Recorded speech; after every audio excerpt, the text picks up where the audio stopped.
자, 봅시다. 자, 태평천의 제목 자체가 여기에 나오는 윤직원이라는 주인공의 현실 인식을 보여줍니다. 반어법이에요. 제목 자체가. 자, 풍자소설, 가족사소설 3대에 걸친 가족들 이야기입니다. 전혀 작가 시점 뭐 그 정도면 되겠고, 일제강점기 30년대 서울의 한 대지주 집안, 윤직원 영감이 경제적으로는 큰 부자이지만 사회적 지위가 약해서 지위의 상승을, 어떤 높은 직책을 가질 수 있는 자식들이 그러길 원했지만 결국 몰락하고 마는 내용입니다. 자, 희화화의 방식. 여기 윤직원이라는 인물이 체신이 좀 떨어지는 교양 없는 인물로 나옵니다. 자, 판소리의 문체를 사용한다.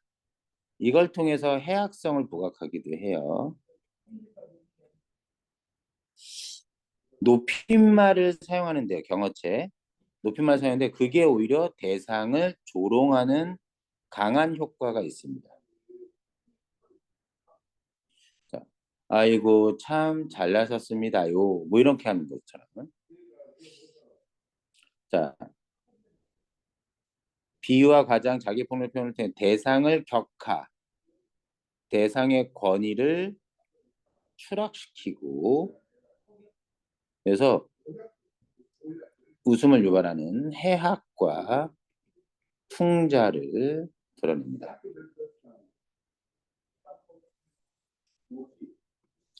여기 이게 전체 줄거리예요.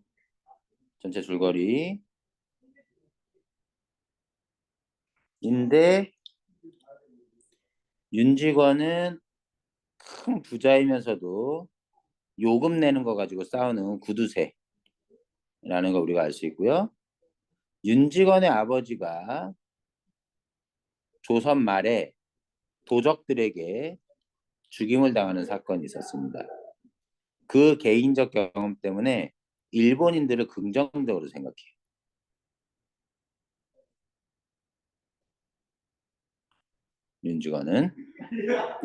윤직원은 그래서 집에 돈이 많은데 그 돈만 가지고 안 되고 사회적 지위로 군수나 경찰서장을 만들고 싶어 합니다. 자, 손자인 종수는 군수를, 종학은 경찰서장 만들고 싶지만 종수는 군수가 되지 못하고 서기로, 일종의 기록이나 하는 서기가 되고 말죠. 그래서 집안의 기대를 종학이 다 받고 있습니다. 아들이 창식이라는 아들이 있는데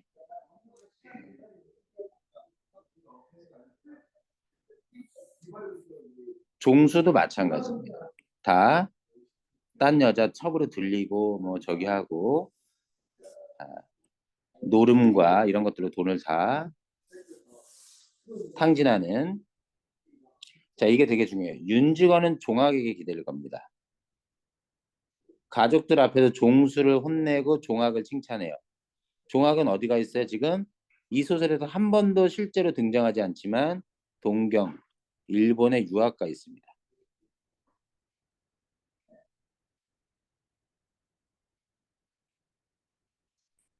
그래서 경찰서장이 될 거라고 윤직원은 기대하고 있는 거죠. 종학에는 참말로 쓸모가 있다는 얘기예요. 그런데 뭘 받습니까? 전보를 받습니다. 종학이 사상관계로 경찰에 잡혔다는 전보.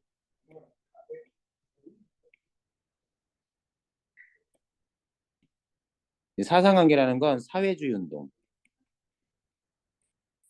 이거는 일종의 독립운동 같은 거야. 잡혔고 일본인들에 의해서 이제 절단나게 생긴 거죠. 그래서 완전 뒤통수 맞은 믿는 도끼에 발등 찍힌 것처럼 놀라는 장면입니다. 이게 윤직원한텐 종학이 자기의 믿음을 배반한 거지만 이 소설에 등장하는 모든 식구들 중에서 종학이 가장 의식 있는 사람인 거죠. 제대로 제정신이 막힌 사회주의 운동을 알게 된 것을 알고 이걸 태평처라고 하는 것이요. 무슨 자기 세상 망천을 불황당패 세상 망천을 불황당패가 바로 사회주의 운동하는 사람들. 이 태평천하가 바로 뭐예요? 일제강점기를 이렇게 얘기합니다. 반어법이죠.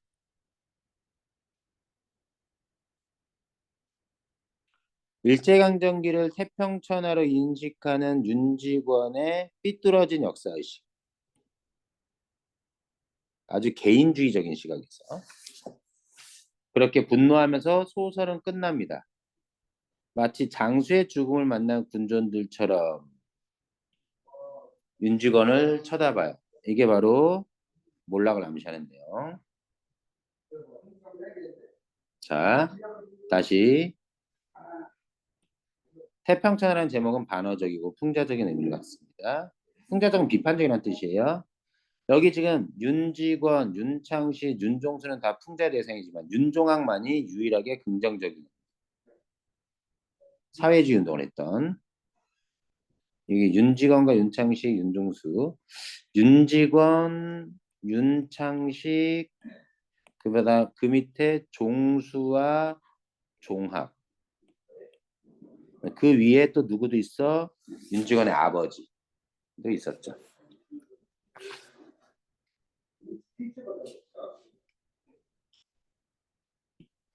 자, 윤두섭, 윤창식 이렇게 3대.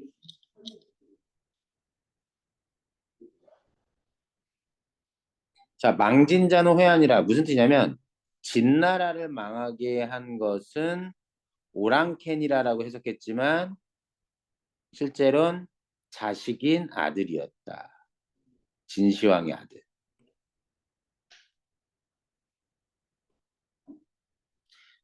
이 내용을 보고 진시황은 오랑캐를 막아야 된다고 생각해서 만리장성을 쌓았지만 실제로 진나라를 망하게 했던 건 자기 아들이었다는 그것이 소제목으로 나옵니다. 이 소제목이 바로 어, 앞으로의 사건을 암시하는 소제목이죠.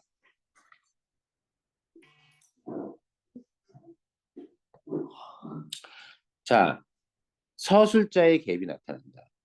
판소리의 창자와 같은 판소리 하는 사람과 같은 서술자의 개입. 했습니다. 이런 경어체를 사용하지만 경어체를 통해서 인물을 오히려 조롱하는 효과를 드러내고요. 사투리, 비속어 이런 것들로 웃음을 요구하고 전보의 의미 중요합니다. 극적인 반전. 윤직원의 좌절. 윤직원 집안의 몰락을 암시하는 내용이 됩니다. 1930년대 상황 뭐 이 정도만 보면 되겠고요.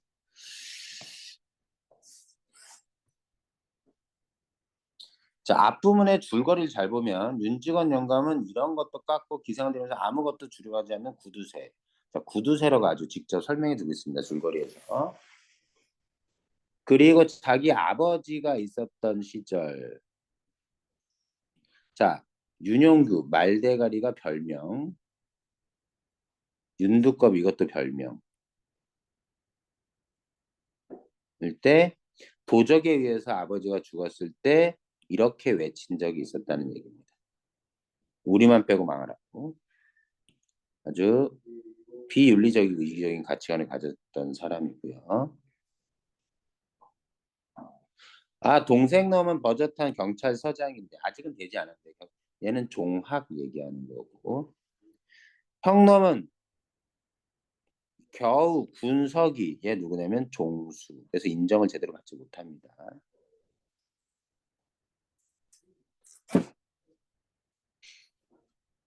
그래서 가문을 위해서 군수와 경찰서장, 이건 거의 친일에 가까운 것인데 그런 행동을 하기를 원하는 거죠. 그런데 이 태평천하라는 이 멘트에서 아주 이기적인 개인주의적인 모습을 볼 수 있습니다. 자, 윤창식, 윤주사는 누구냐? 노름과 해서 아주 부도덕한 인물이에요. 돈만 필요로 하는. 윤종수 손주 중에 하나죠. 얘도 방탕한 생활을 하는, 아빠 닮았는지. 윤종학만이 그나마 긍정적인, 이 소설에서는 집안의 기대를 받고 있는. 그래서 꼭 읽어주셔야 돼요.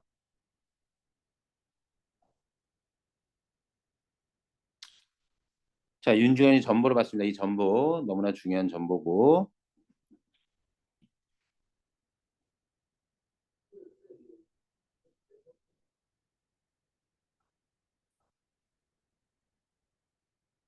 자, 나머지는 다른 거 됐고요. 요게 이제 전보의 내용입니다.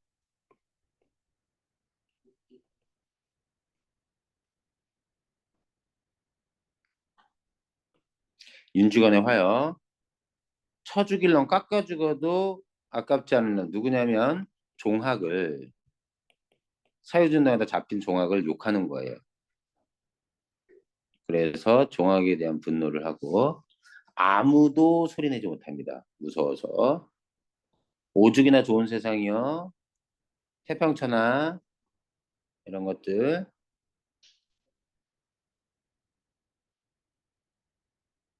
그리고 사회주의에 대한 분노도 있습니다.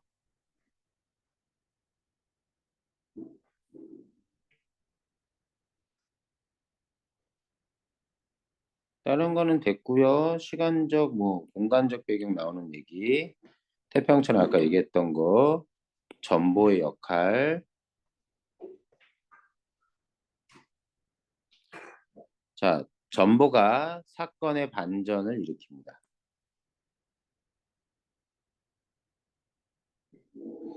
여기에서 반전이 되면서 집안의 몰락을 암시하죠.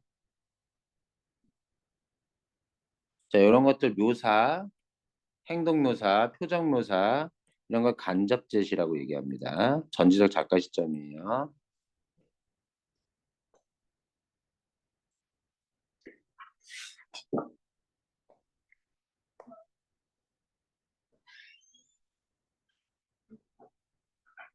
자, 이런 것도 반어적입니다. 우리만 빼고 어서 망해라. 웅장한 투쟁에서는 진짜 그런 건 아니지. 자, 어쨌든 반어법이 쓰였다. 이런 두꺼비 이런 별명으로 인물을 지칭하는 것들 풍자하는 모습이고요. 있겠다. 높임법을 경어체를 했지만 이것은 놀리는 말투입니다. 그래서 이때 서술자는 윤직원이 있고 서술자가 중간에 있고 독자가 있을 때 둘이 같은 편이 돼서 얘를 같이 놀리는 듯한. 그래서 독자와 가까운 위치에서 누가 서술자는 한 편이 돼서 인물을 조롱하는 모습으로 나오는 겁니다.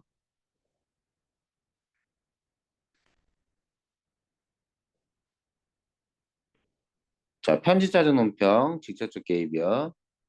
이런 거. 자, 이런 거.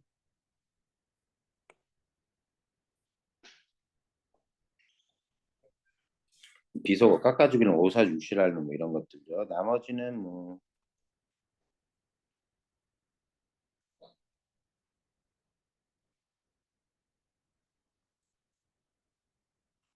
윤주원이 완전히 정신을 잃을 정도로 아찔했던 모습을 이렇게 표현해서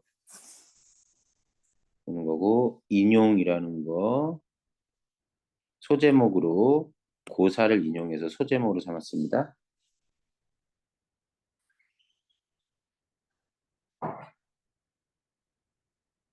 자, 오히려 진시황은 행복했을 것이다. 왜? 호해가 자기 아들이 나라를 망치는 걸 못 봤으니까. 그런데 윤직원은 그에 비하면 불행. 왜? 살아있는 상태에서 종학이 사회주의 운동하다가 잡혀간 걸 눈으로 직접 목격했으니까. 일부 역순행적 구성입니다. 일부. 요 부분 때문에 일부. 근데 전체적으로는 순행적 구성이에요. 여기가 일부 역순행적 구성. 자, 여기 편집자 논평이라는 거 알아두시고 태평천왕 문제 꼭 풀어주셔야 돼요. 문제를 제가 드릴게요. 태평천왕. 메밀꽃 필 무렵은 내일 해봅시다.